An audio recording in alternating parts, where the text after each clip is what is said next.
estatal con los artistas, sobre todo con lo que tiene que ver con el desarrollo del cine? Pues yo creo que, Marta, deplorablemente es la palabra, tal vez la más indicada para ser moderados, ¿no? Porque creo que los calificativos pueden ser peores aún. Es muy deplorable la situación, o sea, es un total abandono.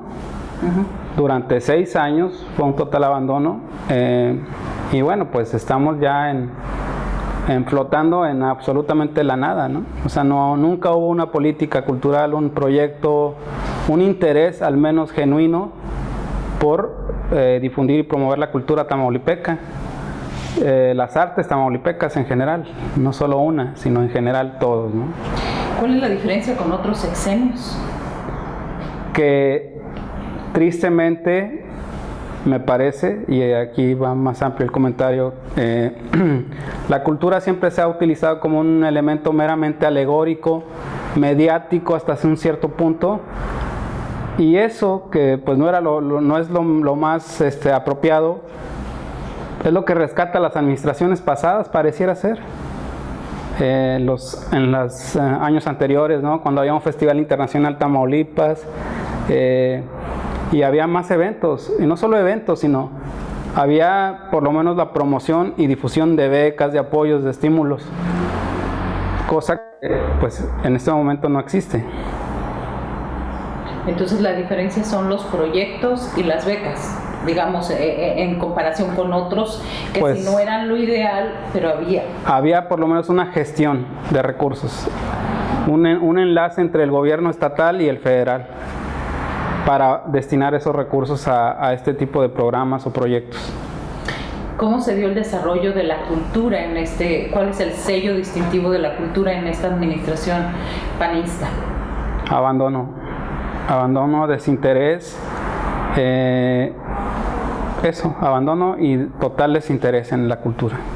¿Por los titulares, por los programas, por la pugna federal? ¿Qué podríamos abundar ahí? Creo que es la mezcla de todo eso. Si no hay el interés desde la cúpula estatal, en los funcionarios que están asignados al área, mayormente falta ese interés o no se busca, y bueno, todo este conflicto que hay con el gobierno federal por cuestiones políticas. Entonces eso pues fue el acabose total, ¿no? Fue un caos todavía más grande del que ya se estaba generando. ¿Qué faltó? ¿Qué faltó desde el Instituto Tamaulipeco para la Cultura y las Artes? Estar del lado de los artistas, creo. O sea, un área como la cultura es el único realmente espacio que se pudiera considerar ciudadano dentro de una estructura gubernamental, y desde mi punto de vista, su principal labor es estar vinculado con los artistas, los creadores, los creativos tamaulipecos, y en esta administración pues no lo hubo, ¿sí? No hubo ese vínculo, estar del lado de ellos, más bien hubo una actitud displicente, arrogante y de discriminación incluso. Y volviendo en ese tema, ¿no se escogieron a los perfiles o qué pasaba ahí? Es muy evidente cuando la gente dice, es que a la derecha no le gusta la cultura. ¿Cómo podríamos entender esta parte?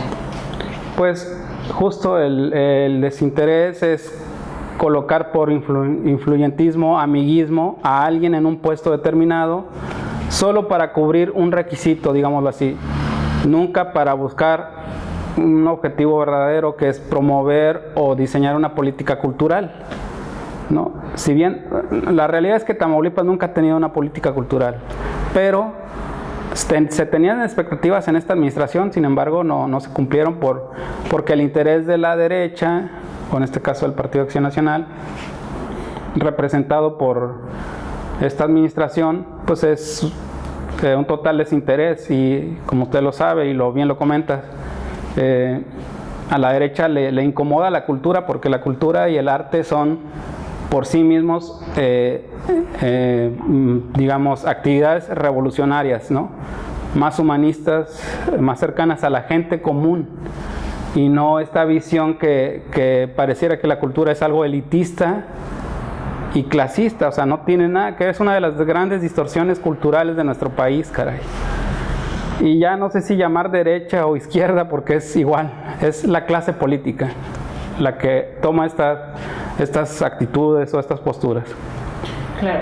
En este sexenio, y refiriéndonos específicamente a Tamaulipas, ¿qué evento o qué detalle viste tú durante la gestión que digas que te sorprendió en un sentido negativo? ¿De qué hicieron en el ámbito de la cultura que dices, ¿qué pasó? Pues yo creo que, por ejemplo, programas como las becas de estímulo a creación y desarrollo artístico, PECDAS, desaparecieron, fueron desaparecidas. Entonces, eso era de lo muy poco que existía como para estímulos a la actividad cultural o artística. ¿Desaparecieron en los últimos años? Porque en los primeros sí hubo. Pues es que eso es lo que no se entiende, porque en los primeros 2 años parece ser que sí hubo convocatoria, pero posteriormente ya no. Para mí ha desaparecido, porque aparte ni se difunde, los procesos no son claros o transparentes de selección de proyectos, y pues eso es lo que creo que más a mí me sorprendió, ¿no? Y bueno, señalar que, por ejemplo, espacios culturales como el Centro Cultural Tamaulipas se utilizaran para eventos que no tienen nada que ver con la cultura y el arte, sino más bien con una especie de entretenimiento popular. Digo, un payaso famoso que tiene mucho éxito por ahora en cuestión de la comedia, se presentó en ese recinto, y no está mal. Sin embargo, no estaría mal si hubiera más espacio a otro tipo de eventos. No solamente a eso. O sea, no puede ser que la cultura esté destinada a un comediante. Eso se considere como un evento, un espacio, un recinto cultural se utilice para eso, ¿no? Es como si lleváramos, no sé, a Bellas Artes a algún comediante, al que sea, por no citar nombres y no ser Sin embargo, de algo tienen que subsistir, es su argumento. Sí, pero son espacios públicos, no son privados. Si fueran particulares, por supuesto que no habría ningún inconveniente, pero al ser públicos debe de existir un presupuesto para el mantenimiento de esos espacios, para su sostenimiento, para cualquier tipo de evento pueda ser llevado a cabo en ellos. Y en este caso, si se está cobrando una entrada, pues se aprovecharon de todas maneras los recursos que ya estaban destinados para energía eléctrica, limpieza, lo que sea que se tenga que hacer en el espacio, y eso es con recursos públicos. O sea, realmente desde mi punto de vista no es lo correcto, no lo indicado. Entonces estaríamos hablando que se pueden hacer, pero que se transparenten en todo caso. En todo caso, ¿no? Digo, todo abona un poco a la cultura. En situaciones de abandono como la que vivimos, todo puede abonar, pero siendo muy estrictos o más firmes, pues no es el tipo de eventos que debieran estar destinados a esos espacios, ¿no? O sea, creo que para ese tipo de actividad hay muchos espacios particulares o privados donde se pueden llevar a cabo sin ningún inconveniente. Claro. Y enfocándonos al cine, ¿qué pasó con el cine en este sexenio y en la última etapa? Pues para no redundar en lo mismo, es básicamente ese desinterés y abandono. Hubo una propuesta, nos acercamos varios compañeros a hacer una propuesta para crear un fondo de producción cinematográfica en el estado, y pues fue desdeñado. O sea, no se consideró, no se tomó en cuenta, y por supuesto no se le dio continuidad. Creo que sí hubo una convocatoria, me parece solo una, y fue la única, no se le dio continuidad a esto. Ya nos hicieron los festivales en la Cineteca de Cine Europeo y todo lo demás. No, bueno, la Cineteca está abandonada, no existen ciclos que habitualmente se hacían con la Cineteca Nacional.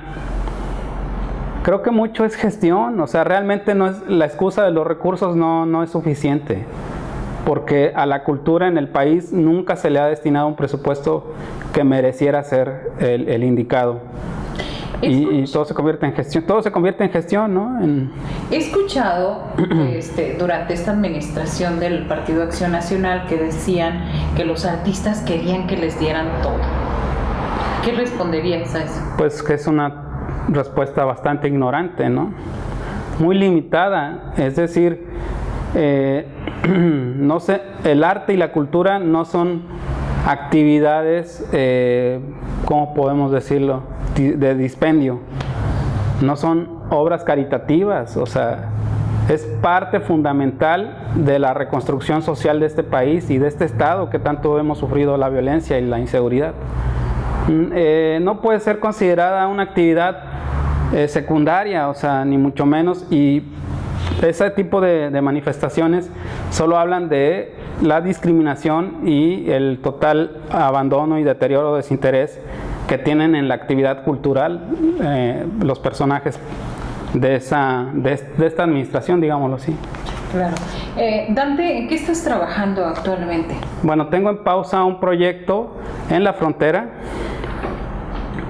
Es un cortometraje sobre Catarino Erasmo Garza, el héroe matamorense que bueno, se le ha rendido muy poco, o no se le ha dado el lugar que corresponde en la historia nacional. Es un héroe de alcance nacional e internacional, del cual no se habla en los libros de historia mexicana. ¿Quién es Erasmo Garza? Catarino Erasmo Garza nace en Matamoros, vive durante mucho tiempo en Estados Unidos y se convierte en un luchador de los derechos de los mexicanos en Estados Unidos. Y además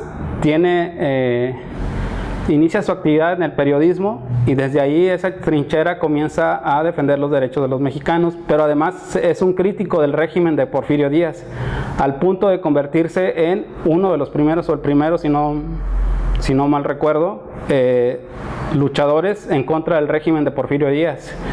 Esto lo dimensiona o lo catapulta a otro nivel, en el sentido de que en aquella época, que es finales de los años 800, recibe la invitación de Avelino Rosas, un revolucionario colombiano, para pelear justamente en la guerra en Colombia, Panamá, de la cual deriva Panamá, ¿no?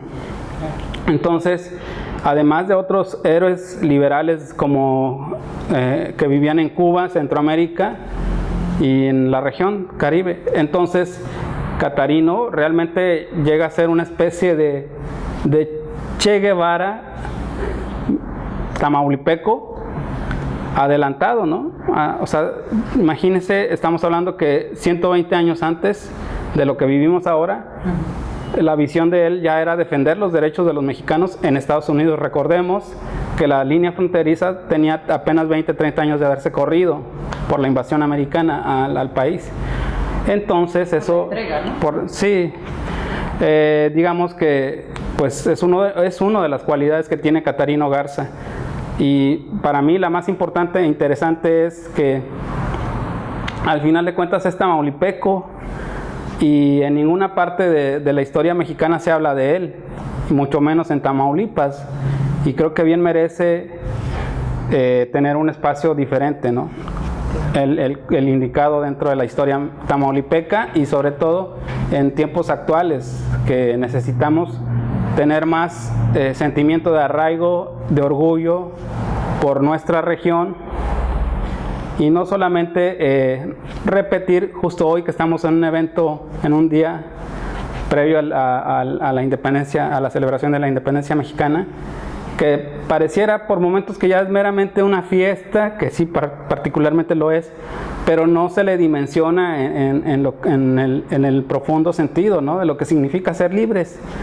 Bueno, acá es resignificar a un héroe desconocido para la historia nacional, pero que sí es muy importante para nosotros los tamaulipecos. Y entonces el objetivo de este cortometraje es darle una presencia y un reconocimiento que no se ha hecho. Así es correcto, a nivel nacional e internacional para este héroe tamaulipeco. ¿Y se haría en dónde? En Matamoros, justamente en Matamoros. Es un proyecto que ya está muy avanzado, está a más del 50% de avance. El año pasado estuvo a punto de filmarse, solo que por una cuestión de salud personal se tuvo que poner en pausa, y posteriormente a eso, esto lo estaba siendo financiado por el municipio de Matamoros, pero por esta pausa, después ellos decidieron unilateralmente suspender totalmente el avance del proyecto. Y bueno, yo me he encargado de insistir en que lo concluyamos porque merece mucho la pena, porque hay un elenco ya confirmado, hay actores de gran trayectoria que están en él, gente de producción, fotografía, bueno, en fin, hay una gran cantidad de personas con talento que harán una obra cinematográfica de gran alcance. Esto es respecto a Catarino Erasmo Garza, sí, que nos acabamos de enterar que está en una selección internacional uno de tus cortometrajes. Así es. Bueno, Un brillo de amor incomprensible es el cortometraje más reciente que he realizado. Lo filmé en febrero del año 2020, justamente antes de que iniciara la pandemia. Es por eso que hasta hoy se está comenzando a dar a conocer y a tener su recorrido en festivales.